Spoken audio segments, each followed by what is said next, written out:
Olá, eu sou o Matheus, faço parte de um grupo aqui junto com o Fernando, com a Gabriela, com o Lucas e o Murilo, e a gente vai apresentar aqui o relato integrado do Espírito Santo, conforme foi proposto aí pela disciplina. Bom, acho que começando aqui, né, é válido, sempre legal falar um pouco das definições do que é um relato integrado. O relato integrado é uma ferramenta de comunicação entre, por exemplo, aí uma companhia, uma empresa e o público externo. É uma forma que a companhia tem de apresentar para as pessoas quais são os seus objetivos e como esses objetivos eles estão relacionados ali com os aspectos financeiros, de sustentabilidade e de governança, né, ou corporativos. Falar um pouco da descrição da economia aqui do Espírito Santo. A economia do Espírito Santo ela é diversificada, mas tem basicamente aqui 3 linhas de negócios principais que são mais importantes para o Estado. O primeiro é o setor de petróleo e gás, o segundo é o de siderúrgica e de mineração. E terceira linha de negócio aqui é o de celulose. Pensando nisso aqui, já por esses aspectos aqui econômicos, seria legal para o Estado elaborar um relatório que una todas as práticas de sustentabilidade e como essas práticas elas podem impactar as demonstrações de resultados do Estado como um todo e como isso vai ser positivo para o Estado. Agora falando um pouco aqui dos aspectos do Estado, né, a primeira visão aqui que a gente pensou seria legal aqui que o Espírito Santo seja reconhecido de fato como um Estado que voltou a crescer e se desenvolver economicamente. Em 2019, por exemplo, o Espírito Santo foi referência aí em produção de energia. Nesse ano, a expectativa de crescimento da produção energética foi bem acima do esperado e reportou um crescimento ali de mais de 280%. O que acaba motivando investidores e outros stakeholders a procurarem desenvolver os seus negócios no Estado. Como missão, a gente vai tentar proporcionar principalmente qualidade de vida aqui. A ideia é atrair stakeholders e fazer com que o Estado se desenvolva como um todo e através de políticas e de regras, fazer com que esse desenvolvimento se torne um desenvolvimento sustentável que seja positivo aí para a população capixaba. Em questão de valores, a gente aqui definiu principalmente 4, tá? A equidade, ou seja, a gente vai partir do pressuposto que todos somos iguais, ninguém é melhor ou pior do que ninguém. Melhoria constante da oferta de serviços públicos, isso vai garantir uma estrutura básica para a instalação e desenvolvimento da população. Resiliência, ou seja, uma boa capacidade do Estado de superar momentos ruins. E comprometimento com a gestão. Aqui a gente tem aqui alguns planejamentos estratégicos, alguns desafios que tem como princípio aqui o desenvolvimento do Estado. Como visão organizacional, são aspectos do Espírito Santo que ajudam a execução dos projetos governamentais.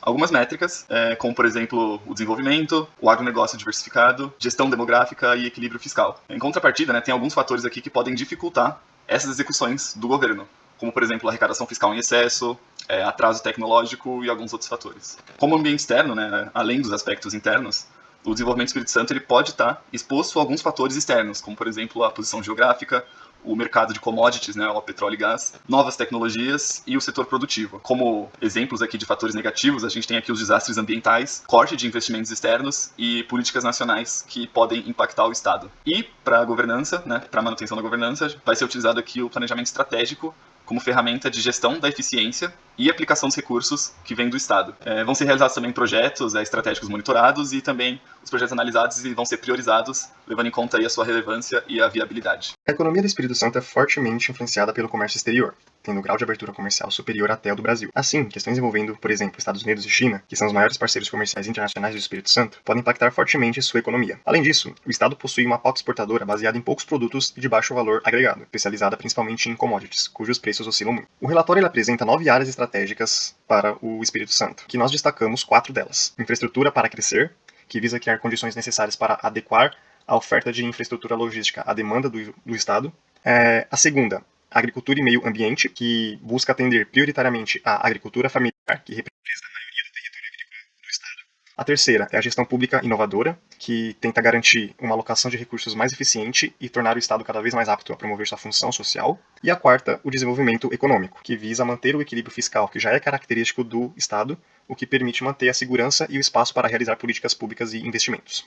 Falando um pouco agora sobre o desenvolvimento de algumas características do Estado, olhando um pouco para a agricultura, apesar da alta diversidade de agrícolas no Estado, percebemos que o café ele compõe a maior parte desse valor total do Estado na agricultura. Olhando um pouco agora para a eficiência da máquina pública, percebemos um bom posicionamento no ranking de eficiência da máquina pública por Estado, com o Espírito Santo ocupando o 6º lugar. Falando um pouco agora sobre infraestrutura, vemos uma tendência de melhora nas rodovias do Estado, com uma média de condição geral das rodovias em 2018 ultrapassando até a média do Brasil, e também percebemos um bom posicionamento no ranking de índice de competitividade por Estado, com o Espírito Santo ocupando o 8º lugar. Pontuando agora alguns aspectos dos capitais que estão presentes no estado do Espírito Santo. Olhando para o capital financeiro, vemos que o Espírito Santo é o único estado brasileiro a obter nota máxima do Tesouro Nacional. Falando sobre o capital humano, o Espírito Santo se classifica na 10ª posição entre os estados com maior participação na economia criativa. O capital natural, percebemos que o estado possui vantagens competitivas nos segmentos de óleo e gás, mármore e granito, mineração, agronegócio, containers e carga geral. Falando agora de capital social e de relacionamento, no Espírito Santo é muito presente um modelo de gestão orientada para a profissionalização dos servidores, aliadas à desburocratização da administração. Olhando para o capital intelectual, de cada 1.000 pessoas em idade para trabalhar, 204 estão matriculadas em universidades. E por fim, olhando para o capital manufaturado, projetos de ampliação e melhorias de rodovias. Para concluir, vemos que os principais desafios do Estado são melhorar a infraestrutura rodoviária e de estradas no meio rural, melhorar as condições da mobilidade urbana na região metropolitana da Grande Vitória, potencializar e ampliar a proteção social e promover o acesso aos direitos humanos de populações em situação de vulnerabilidade, fortalecer a gestão orientada para resultados de forma inovadora, elevar a qualidade do ensino e diminuir a desigualdade na rede e reduzir o número de homicídios dolosos. Muito obrigado por assistir até aqui.